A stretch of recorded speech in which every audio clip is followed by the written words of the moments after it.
भक्त की झोली खुशियों से भर देना। भक्तों, नवरात्र के दूसरे दिन की हार्दिक शुभकामनाएं आज सुनिए। माता ब्रह्मचारिणी की कथा।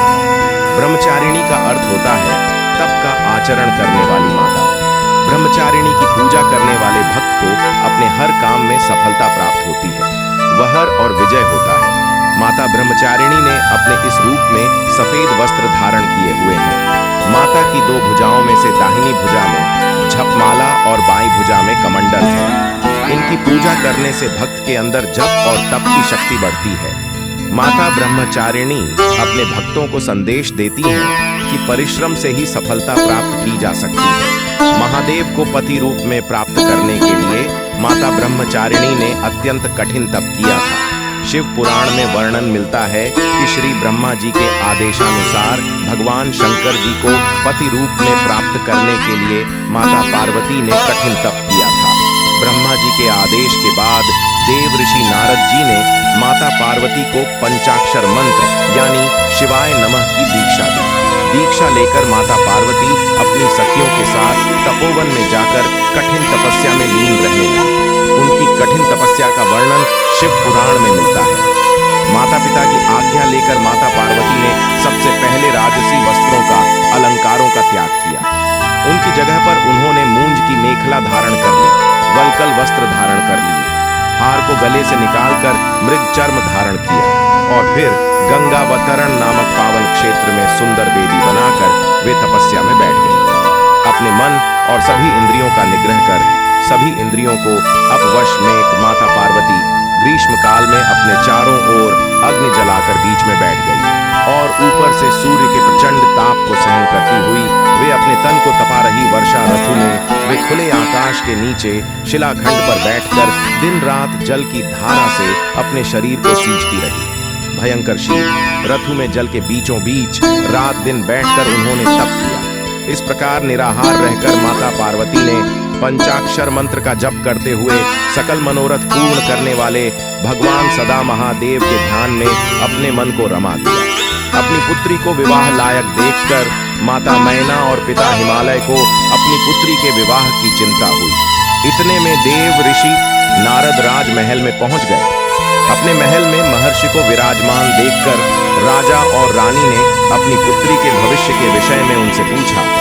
त्रिकालज्ञ सर्वज्ञ तुम्हा गति, सर्वत्र तुम्हारी कहहु सुता के दोष गुण मुनिवर। हृदय विचारी नारद जी ने माता पार्वती का हाथ देखकर भविष्यवाणी की। सब लक्षण संपन्न कुमारी होई, संतत पिय ही पियारी, सदा अचल ही कर अहिवाता, यही तेजस पही पितु माता राजा।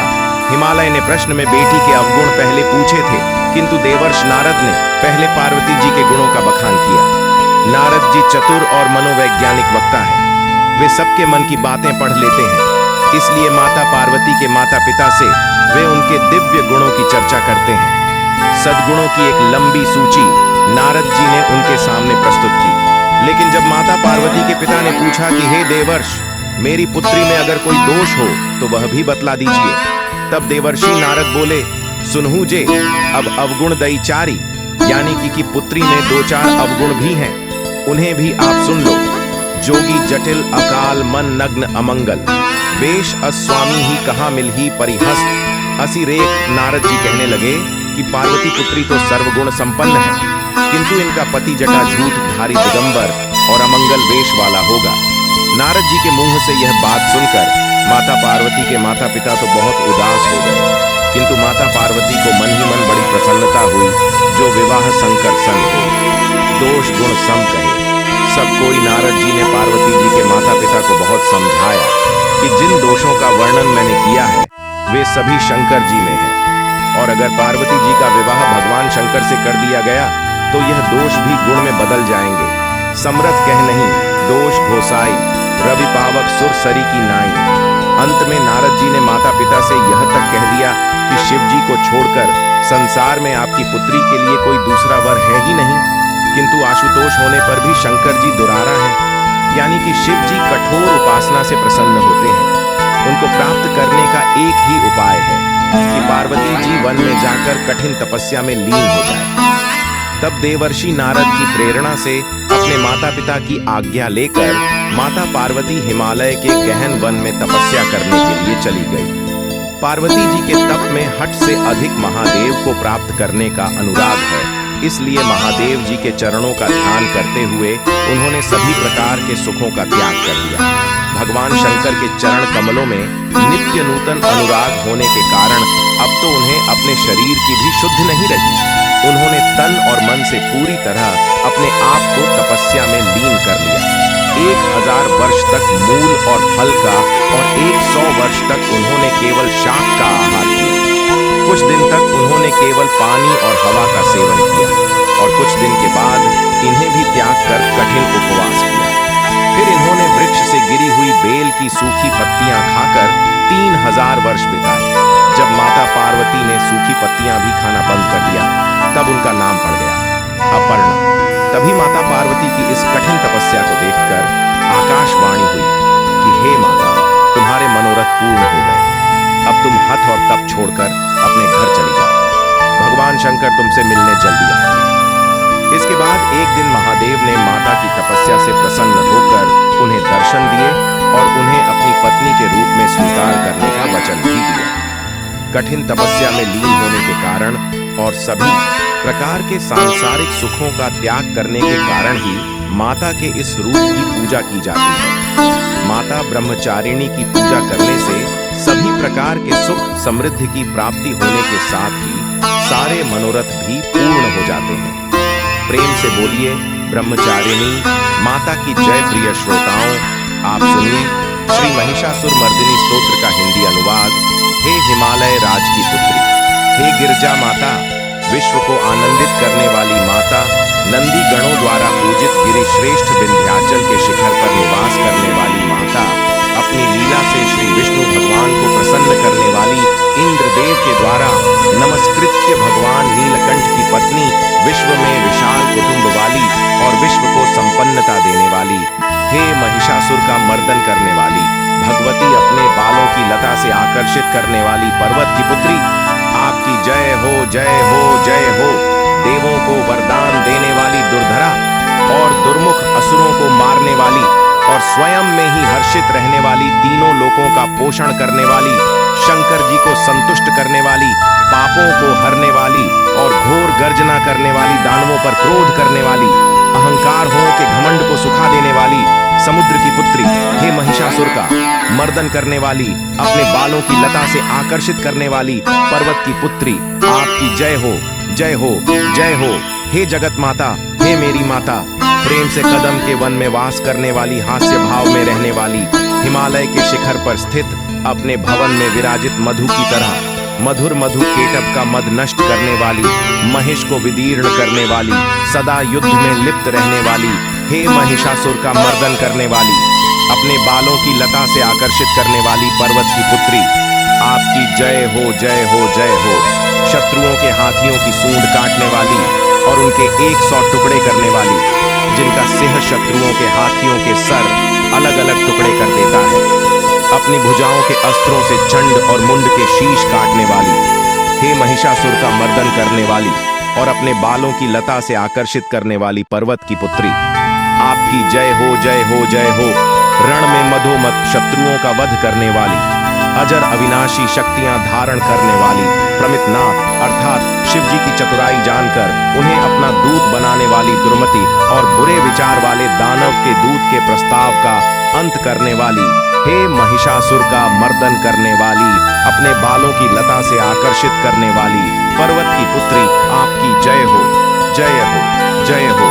शरणागत शत्रुओं की पत्नियों के आग्रह पर उन्हें अभयदान देने वाली, तीनों लोकों को पीड़ित करने वाले दैत्यों पर प्रहार करने योग्य त्रिशूल धारण करने वाली, देवताओं की दुंदुभी से दुम दुम की ध्वनि को सभी दिशाओं में व्याप्त करने वाली, हे महिषासुर का मर्दन करने वाली, अपने बालों की लता से आकर्षित करने वाली पर्वत की पुत्री, आपकी जय हो जय हो जय हो। मात्र अपनी हुंकार से धूम्र लोचन राक्षस को धूम्र अर्थात धुएं के समान भस्म करने वाली, युद्ध में कुपित रक्त बीज के रक्त से उत्पन्न अन्य रक्त बीजों का रक्त पीने वाली, शुंभ और निशुंभ दैत्यों की बलि से शिवजी और भूत प्रेतों को तप्त करने वाली, हे महिषासुर का मर्दन करने वाली, अपने बालों की लता से आकर्षित करने वाली पर्वत की पुत्री, आपकी जय हो जय हो जय हो।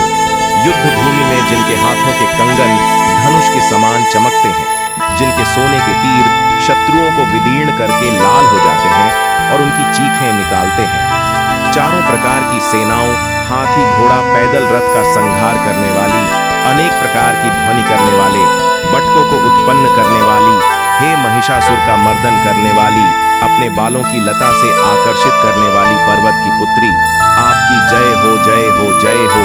देवांगना के तत्थाथिथई आदि शब्द से युक्त भाव मय नृत्य में मग्न रहने वाली, कुकुत अड्डीज गीतों को सुनने में लीन, मृदंग की धू धुक धिमी धिमी आदि गंभीर ध्वनि सुनने में लिप्त रहने वाली, हे महिषासुर का मर्दन करने वाली, अपने बालों की लता से आकर्षित करने वाली पर्वत की पुत्री, आपकी जय हो जय हो जय हो। जय जयकार करने और स्तुति करने वाले समस्त विश्व के द्वारा नमस्कृत्य अपने नुपुर के झनझन और जिम जिम शब्दों से भूतपति महादेव को मोहित करने वाली, नटी नटों के नायक अर्धनारीश्वर के नृत्य से सुशोभित नाट्य में तल्लीन रहने वाली, हे महिषासुर का मर्दन करने वाली, अपने बालों की लता से आकर्षित करने वाली पर्वत की पुत्री, आपकी जय हो जय हो जय हो। आकर्षक कांति के साथ अति सुंदर मन से युक्त और रात्रि के आश्रय अर्थात चंद्रदेव की आभा को अपने चेहरे की सुंदरता से फीका करने वाली, काले भंवरों के समान सुंदर नेत्रों वाली, हे महिषासुर का मर्दन करने वाली, अपने बालों की लता से आकर्षित करने वाली पर्वत की पुत्री, आपकी जय हो जय हो जय हो। महायोद्धाओं से युद्ध में चमेली के पुष्पों की तरह कोमल स्त्रियों के साथ रहने वाली तथा चमेली की लताओं की तरह कोमल भील स्त्रियों से जो झिंगुर के झुंड की तरह घिरी हुई है, चेहरे पर उल्लास से उत्पन्न उषा काल के सूर्य और खिले हुए लाल पुष्प के समान मुस्कान वाली, हे महिषासुर का मर्दन करने वाली, अपने बालों की लता से आकर्षित करने वाली पर्वत की पुत्री, आपकी जय हो जय हो जय हो। जिसके कानों से लगातार मद बहता रहता है, उस हाथी के समान उत्तेजित हे गजेश्वरी, तीनों लोकों के आभूषण, रूप सौंदर्य शक्ति और कलाओं से सुशोभित हे राजपुत्र, सुंदर मुस्कान वाली स्त्रियों को पाने के लिए मन में मोह उत्पन्न करने वाली मन्मथ की पुत्री के समान, हे महिषासुर का मर्दन करने वाली, अपने बालों की लता से आकर्षित करने वाली पर्वत की पुत्री, आपकी जय हो जय हो जय हो। जिनका कमल दल के समान कोमल स्वच्छ और कांति से युक्त मस्तक है, हंसों के समान जिनकी चाल है, जिनसे सभी कलाओं का उद्भव हुआ है, जिनके बालों में भंवरों से घिरे कुमुदनी के पुष्प और बकुल पुष्प सुशोभित हैं, उन महिषासुर का मर्दन करने वाली, अपने बालों की लता से आकर्षित करने वाली पर्वत की पुत्री, जय हो जय हो जय हो। जिनके हाथों की मुरली से बहने वाली ध्वनि से कोयल की आवाज भी लज्जित हो जाती है, जो खिले हुए फूलों से रंगीन पर्वतों से बिछड़ी हुई पुलिन जनजाति की स्त्रियों के साथ मनोहर गीत गाती है, जो सद्गुणों से संपन्न शबरी जाति की स्त्रियों के साथ खिलती है, उन महिषासुर का मर्दन करने वाली, अपने बालों की लता से आकर्षित करने वाली पर्वत की पुत्री, आपकी जय हो जय हो जय हो। जिनकी चमक से चंद्रमा की रो क्षणी फीकी पड़ जाए, ऐसे सुंदर रेशम के वस्त्रों से जिनकी कमर सुशोभित है, देवताओं और असुरों के सर झुकने पर उनके मुकुट की मणियों से जिनके पैरों के नाखून चंद्रमा की तरह दमकते हैं, और जैसे सोने के पर्वतों पर विजय पाकर कोई हाथी मदोमद हो जाता है, वैसे ही माता के उरोज कलश की तरह प्रतीत होते हैं। ऐसी हे महिषासुर का न करने वाली, अपने बालों की लता से आकर्षित करने वाली पर्वत की पुत्री, आपकी जय हो जय हो जय हो। सहस्त्र दैत्यों के सहस्त्र हाथों से सहस्त्र युद्ध जीतने वाली और सहस्त्र हाथों से पूजित सुर तारक उत्पन्न करने वाली, उसका तारका सुर के साथ युद्ध कराने वाली राजा, सरप और समाधि नामक वैश्य की भक्ति से समान रूप से संतुष्ट होने वाली, हे महिषासुर का मर्दन करने वाली, बालों की लता से आकर्षित करने वाली पर्वत की पुत्री, आपकी जय हो जय हो जय हो। जो भी आपके दयामय पद कमलों की सेवा करता है, हे कमले, वह व्यक्ति कमल निवास कैसे न बने। हे शिवे, आपके पद कमल ही परम पद है, उनका ध्यान करने पर भी परम पद में कैसे नहीं पाऊंगा। हे महिषासुर का मर्दन करने वाली, बालों की लता से आकर्षित करने वाली पर्वत की पुत्री, आपकी जय हो जय हो जय हो। सोने के समान चमकते हुए नदी के जल से जो आपके रंग भवन में छिड़काव करेगा, वह इंद्राणी के वक्ष से आलिंगन होने वाले इंद्र के समान सुखा। हे महिषासुर का मर्दन करने वाली, बालों की लता से आकर्षित करने वाली पर्वत की पुत्री, आपकी जय हो, जय हो, जय हो। आपका निर्मल चंद्र समान मुख चंद्रमा का निवास है, जो सभी अशुद्धियों को दूर कर देता है।